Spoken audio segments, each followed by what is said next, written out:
And are you okay with being awkwardly on screen while I do the intro? Is that all right? Yep. Oh yeah, is that how it's gonna be?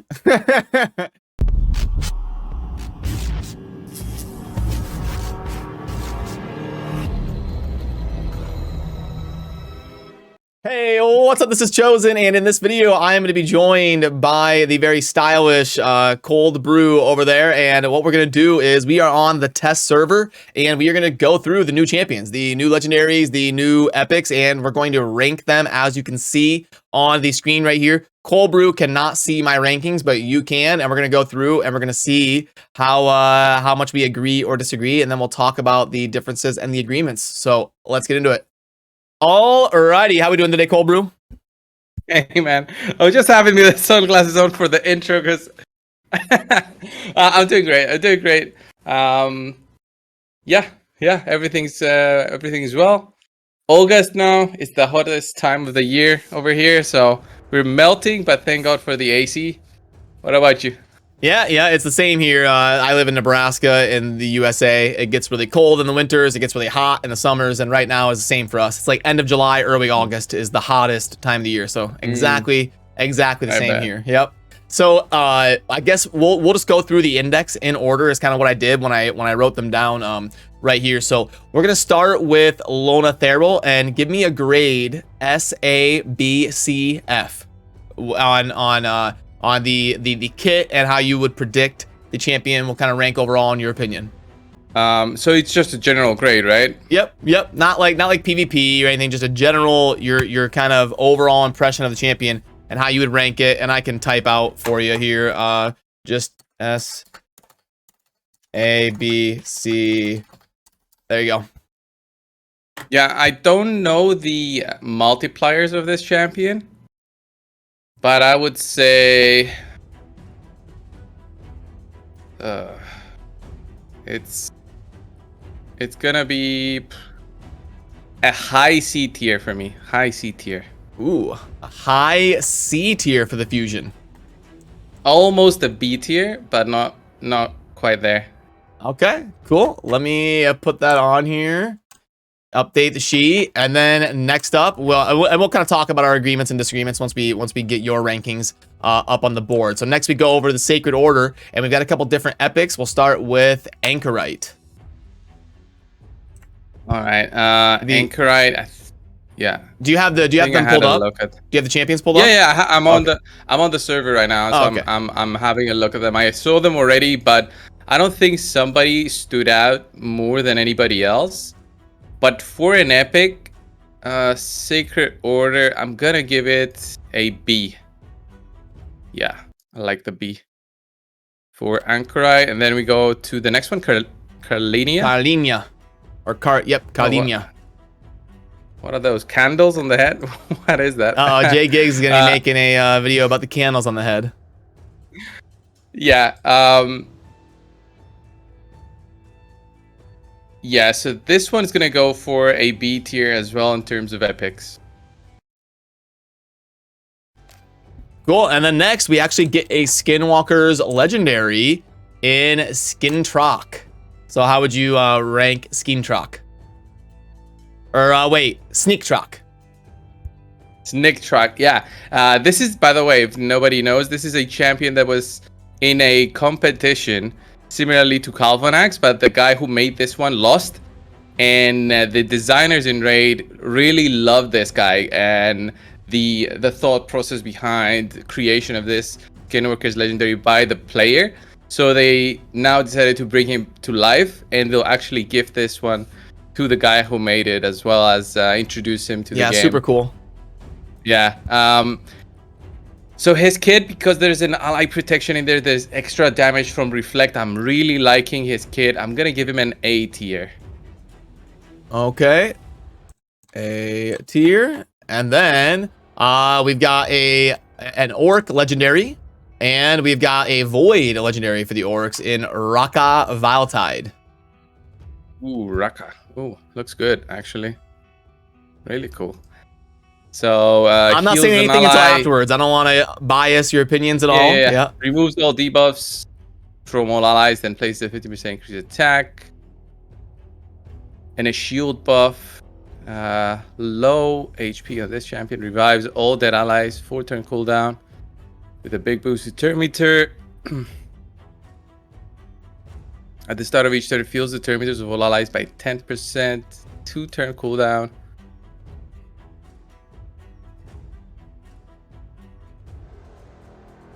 I don't like this one. See.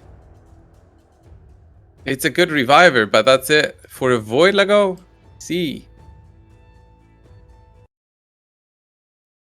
Might be missing something. You can't see me on camera and the faces I'm making, but okay. Okay, let's go to the we got an epic champion. Only the shield maybe do something for me, but it's void Lego. We've got Yella Gurna. The epic here for the orcs. Orcs. Oh, okay. Oh, with his names. Oh, this one looks cool. Okay. Increase attack on the A1 if this attack kills an enemy. AoE A2 with a decreased attack. That's cool. For an epic. When I'm grading these among epics, so it's not like the B tier that I gave before is higher than, you know, the legendary. It's in terms of epics, and I'm trying to compare all the epics that I have in my head. Block buffs and the block active skills. Single target. Revives every time she gets a kill. Nothing too special here on the kit other than the decreased attack. I would say the decreased attack is the only thing that's worth it. See. All right, and then just two more. We've got another legendary and then an epic. So in the Knight Revenants, we've got a Spirit Affinity Theodore the Savant. What are you thinking here? Ooh. The AoE A1 with speed down, and then a kind of a poison sensitivity detonator.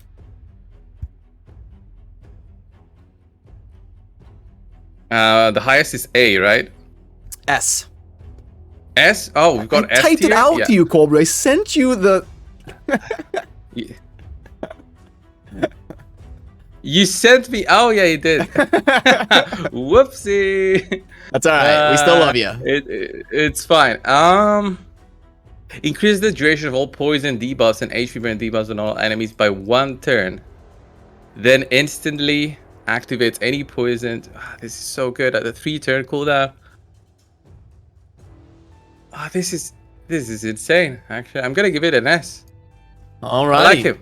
Sure. I like him a lot. The best one. I'm not tainting your opinion in any direction until we're done, and then I'll send you my grades here. All right, so we got the last one, and we've got the epic. We find it here, right here. So Wuji, in the Shadowkin, we've got an epic with A1 weaken, and then an AoE 4-turn cooldown block buffs, and then Veil counterattack. Counterattack with the Veil, 3-turn cooldown the A3, A2 is an AoE block buffs. For an epic, this can go to, I'm gonna say, for an epic again, A. I'm gonna give it an A. Alrighty, cool. Now let me send over my list to ColdBrew, and we'll be right back to talk about the agreements and disagreements of our grades. Alrighty, and just sent my list over to ColdBrew, so now ColdBrew can see everything that you're seeing on the screen here and how we relate to each other. So what's the first thing that jumps off the board to you? Oh, the S tiers that you gave. Oh my god, you're too good. I think they're insane. So I guess we'll start. We'll just start with the fusion. So the thing is, I can't go to S. Obviously, it's not an S because it's not like a Duchess, end game viable type amazing account changing champion. But it's really good for progression. Really good for helping with the Scarab, which I know we have more options now than we used to. And like a super rare thing is all ally team up attack. And you're also increasing the crit damage, which scales really well. And then you get the AoE 3-turn cooldown huge shield. So I think there's some cool stuff going on here. It's not S tier. Yeah. It'd be like an A- B+ kind of thing for me. And then, but you were really down on it. You said like a C. A high C, yeah. By the way, I was also not aware of the S tier at that point. But okay. Well, if somebody looked at the messages.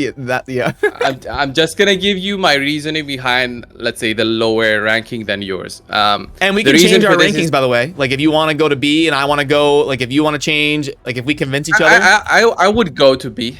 I would go to B. I get the look. The shield is the only thing that saves this one. Okay, the shield is the only thing that saves this one from going to an F or whatever. Okay, the ally attack skill, although it sounds great, he is less of an ally attacker than other ally attack legendaries and epics. Okay, he's worse than Farrakhan the Fat in the ally attack. The Farrakhan the Fat also provides an critical rate buff, which is insane for an ally attack skill, and the cooldown is the same. So like this is a lesser cooldown than that. It's a 4-turn cooldown for both when fully booked, but this one's a legendary. So he does say that he does more damage on targets under shield buffs, but that is useless in many situations within the game. There's only a couple of occasions where you'll see in progression shield buffs on enemies, and it's mostly going to be PvP. I agree with all that. Yeah, the A2 skill is alright, but it's conditional to your allies being dead for it to be a higher shield. And if I understand it correctly, it's also conditional to not be to be a protected buff with your allies being dead. If I understand the skill correct, the way that it is. Yeah, that's what it sounds like. I do like the cooldown. It will help the Scarab, but Scarab is not the hardest boss in the game by far. There's so many different videos out there of beating the Scarab, and there's so many different setups that you can do with the Blood Shield accessories as well. With champions that have a 2-turn duration shield and a 3-turn cooldown, you can still do it if you have them fast enough. I've done it on my free-to-play account. You know, so I don't think he is the A tier, but I would give him a B, a low B this time, just for the shield potential and helping you survive a little bit. But remember, you need to book a legendary to do this. Yep. I'm trying to think if you convinced me to go to a B. Did I? I wonder. Close. Yeah. I mean, maybe like a B+. Yeah, maybe I'll go B+. And I'll be B+. You'll be B-. Yeah. I'll take it. Well, then we got the next one here in the Sacred Order. And we have got a couple different epics and Anchorite. It looks like we both thought pretty decent. I actually had an A. I think AoE A1 for an epic that gives you a targeted heal is pretty cool. And obviously, anytime you get 3-turn cooldown, a cleansing while increasing buff duration, that's a super GG ability for an epic. And then you get a full heal, crit rate, which is great for progression, crit damage, which is good for the end game, and then you get a really good aura and really good base speed and all that type of stuff. So from an epic standpoint, I don't really see how it's not an A. Like clearly it's not an S. It's not like a top 10 epic in the game probably, but no. I think it's definitely an A. I would say that this is definitely one that you would want to level up for Faction Wars, but you wouldn't consider introducing him to your team just in general for let's say a clan boss situation. He doesn't fit there. Although he can fit there in a supporting role, he's not going to be the required piece to a 5-man team. Yep. For me, it's just the increased duration of buffs and the cleansing that does it. Other than that, he'd be a C. There's definitely things that you can do with that. In certain teams that do use the increased duration of buffs, but we have better epics that do that. Although void. Yep. Okay, cool. And then we had the other one of Carolina, and it looks like we both agreed. Yeah, we both had a B. Could be all right. Decreased attack is a super common thing in the game. Decreased duration, again, is really the only saving grace from her being like a D or an F. So, yep, I think we're in agreement there. And then we've got the new Skinwalker Legendary. I had as an S. So mainly, the main reason I went S instead of A is because Skinwalkers need a really good Legendary. If he was like Demon Spawn or something, I probably would have agreed with you and went A. Yeah. Remember, I didn't give the A thinking it was the highest. I gave the A. Oh, do you want to switch then? Not the highest. Do you want to switch? S tier, like S tier. You bring him into the field of the Duchesses. You bring him in with Rotos. Can he compare with his kid? He is heavily there for Clan Boss. His kid shouts Clan Boss. Hydra with the reflect damage in the ally protection. The Leech as well. It's gonna be tough giving him an S though. Like I wouldn't want to give S to all of these champions, but I could see him as a lower S. Like yeah, exactly. I try to remember the way that you rank the champions is that you give them an S tier, but you have like it's a row of champions, right? And the end of them is the low S tier. Yeah, I would put him there. Yep, I think we're mostly in agreement. S minus, A plus. Yep, I think we're mostly in agreement there. And then so we've got Raka. Now this one blew my mind that you give Raka like, I don't know. You're gonna have to walk me through this one. I don't know what you're thinking on this one. You will have to walk me through this one. What? Why does a Void Legendary get an S tier? Well, we get the speed. We get one of the best Rs in the game in ally speed. This is basically like Duchess 2.0. Like this is a Void Affinity Duchess. You get the all cleanse on a 3-turn cooldown with attack up with a shield. And then on top of that, you're going to be doing revive with block buffs like Duchess. And like you have a passive that's filling turn meter and doing heals at the start of every turn with a 109 base speed. Like, I think this is a crazy Legendary.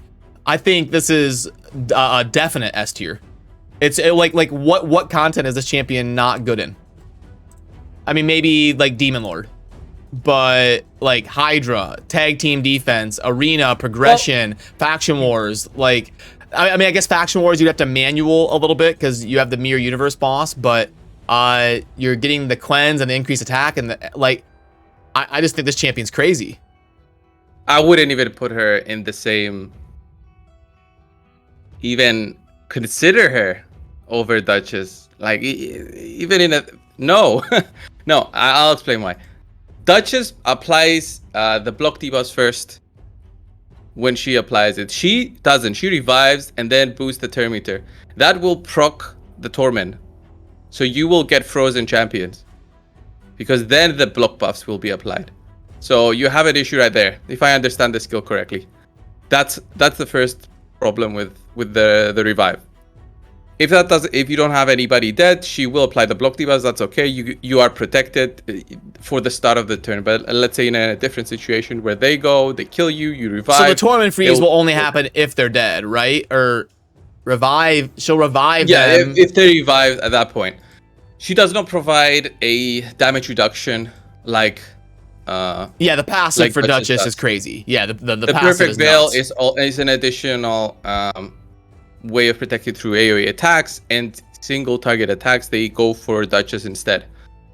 She's got a cleanse and an increased attack and a shield buff. Okay, the HP is not that great. It's 19.6k. She's not an HP based champion. This is the only skill maybe because the 3-turn cooldown that sounds okay. It's like a big shield possible. The A1, it's a heal. And it's not a shield that goes on both her and the lowest HP ally. So it's again not like Duchess, because you gave that comparison. It's in my mind right now. I kind of compared the two only. And then we have the passive with the 2-turn cooldown. At the start of each turn fills the turn meter. That's okay. but from what I understand, it has to be her turn to give the boost. So it's like having a turn meter booster, and the continuous heal is alright. It's just an additional buff that's a passive, but I'm not sure if that passive has the cooldown as well. It's not very clear. I haven't play tested these champions, and I haven't noticed some of these on my account when I was logging in the other day, except for the epics and the fusion one. So I might have to check again. You walked me off. You walked me off of S a little bit, but I think C is just crazy. Like I think that's way too low for this champion. But yeah, I agree with you. Duchess is better. I mean, if that's our standard, like if a Void Legendary has to be better than Duchess, then yeah, I would say. Okay. You know. Think of a bag filled with Void champions. You put your hand in it, and you pick one up, and it's this one. How do you feel? I wouldn't be disappointed. Like, I mean, obviously, I'd rather have like Siphi, Yumiko, Warlord, Hegemon, but I wouldn't be like disappointed. I think this is a top 10 Void Legendary. I think it'd be like in that 7 to 10 range. Maybe 20. Top, maybe top 20 for me. So remember, I only I could put her in B. I'll put her in B. Okay. Yep, and I went down to A. You convinced me a little bit. All right, we had an agreement. And then we also had an epic, but it looks like we mostly agreed here on the way out. We had Yellow Greena. Yeah, I mean, you get the increased attack, but on a kill, that's rough for an A1. AoE, decreased attack again. That's easy to fill. It's a role that's easy to fill. There's even a rare in the orcs that can do that, I think. Veteran does it, right? Some sort of decreased attack. Yeah, but not an AoE. Yeah. Single target, block buffs, and active skills is all right. So I didn't go like F, and then you do get a revive on kill if you build her as a damage dealer for like faction wars or something. But yeah, I think we agree. Like not an F, but it's a tough sell for this one to be booked and taken to anywhere. So you'll have her if you do and use her, but nothing special. Yep, and then we agreed. We agreed on Tador the Savant. Yeah, like you said, and this is just so crazy. Poison sensitivity is rare in the game, and not only do you have poison sensitivity, but then you're gonna detonate it, and then you get both sides of speed manipulation. You get the decrease on the A1 and the increase on the 3-turn cooldown. Like, you're going to increase the duration, then detonate them, place weakens. You get a passive for more resistance, and you're going to up his resistance by like 50 in like a Hydra scenario. So yeah, 105 base speed, 21k HP, 1200 defense. Yeah, this guy, I mean, is definitely he applies a weekend. Yep. But the passive is just extra accuracy lead. Yeah, and like, it's crazy. Like this champion it's one of those that you'll get it on a random account, and it changes everything that you do. Like, think of it as the first legendary that you get on an account. You're like, oh, what is this one? What does he do? I put him in the leader slot. He enables you to do everything: clan boss, dungeons, anything. Yep, really. We are in agreement then. And then we just had the one more. We had the last epic here for the Shadowkin in Wuji. And again, you know, you did go an A though. I think you really loved the AoE block buff on an epic. Yeah. It's great for the Hydra. Great for the Hydra. Helps a lot. Although a longer cooldown with not 100% chance, it's still something to have there. Not as good as, I guess she's an epic. Not as good as Ugo. But the A1 I like the way that it works, because she'll have the counterattack buff from herself, and she'll counter and make her A1 an AoE attack. That's gonna help with the weekend debuff. I like her kit overall in terms of providing kind of a support. She can be used as a target for the Head of Mischief. So you'll give her a lot of resistance, very similar to Oboro, but it's not a void one. So Oboro can almost do the same thing, but Oboro is a little bit better with the decreased defense. So yeah, for a non-void, I think she's an A. Yeah. Low A. Yeah, same. I mean, I would have like a B plus, and you'd have like an A minus. You know, for me, I didn't go A because it's a lower chance. And it's a 4-turn cooldown. Now if it was either one, if it was a higher chance or a 3-turn cooldown, either one, then I would have agreed with you and I would have went A minus. So yeah, but we're mostly in agreement there. So the final list ends up mostly in agreement.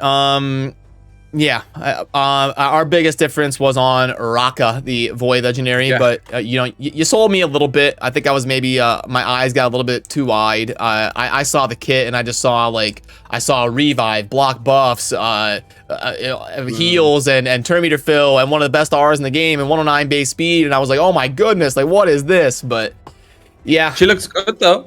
She looks good. Yeah, no, I'm looking at her again. Oh, super. Plarium just loves wings now, don't they? They just put wings on every champion. Yeah. They've probably been playing a little bit too much Diablo. Yeah, they just got wings on everything. Ever since they added Lydia to the game, everything has wings. They added Lydia, Cardial, who's the Astralon. They just went hard in the paint with all the wings everywhere. And look, I'm happy to change any of my opinion with you, similarly to what you did. I think you did a recent video where the comments were they were trying to convince you otherwise about a certain champion, and I'm happy to be reconvinced by the comments. So if anybody has something different, we'll do another one over on my channel where we discuss the comments, and if we want to redo the rankings, it's all up to the viewers, right? Yeah, exactly. You know, it's a little bit tough for us because, like you said, we don't have the multipliers. We don't. There's some. We don't really get. We're on the test server, just kind of reacting. You know, without any context. We don't have any input from the community. We don't. So it's just kind of a first reaction type thing. And obviously, on some of them, we'll probably end up changing a little bit. They literally gave us the test server like 2 days ago, and I didn't have access until like an hour ago. So yeah, I mean, I had an issue with mine as well. It was late that I got it, and yeah. Cool. Well, that'll do it for what we wanted to get done on this one, and we may be heading over to ColdBrew's channel to record a video as well if we have time today. So I will link to ColdBrew's channel down below. You definitely want to check him out. I'm sure you all know ColdBrew by now, but I'll make it easy to find down there to go throw him a sub. But yeah, thanks, ColdBrew. Have a good one. Cheers, man.